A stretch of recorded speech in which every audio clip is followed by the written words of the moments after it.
साम टीव्हीची विशेष मोहीम मराठीच बोलू।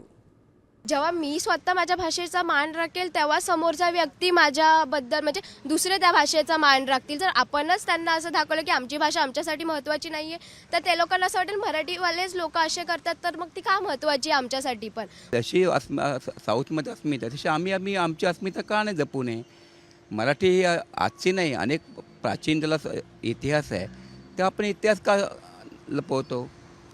त्यामुळे आपली मराठी ही भाषा टिकली पाहिजे। साम टी व्ही असे अनेक करतात, तुमचं कौतुक आहे आणि हे जगली पाहिजे आणि टिकली पाहिजे।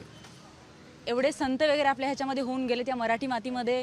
आणि दुसरी गोष्ट म्हणजे ही एक मराठी भाषा ही एक 10 जुन्या भाषेमधली एक भाषा आहे, तर ही बोलता आली पाहिजे आणि सगळ्यांनी बोलायलाच पाहिजे। माझी बायको केरळाची आहे तरी माझ्या घरात सुद्धा मराठीच आहे, कारण की आमचं सरनेम पाटील आहे। तर पाटील की जयाने माझी बायको सुद्धा अस्खलित मराठी बोलते आणि माझी मुलं मल्याळम सुद्धा बोलतात। कारण का जे प्रकार साऊथ इंडियामध्ये आहे ते आपल्या भाषेला जपतात, ते मी माझ्या घरातनं शिकलेलो आहे।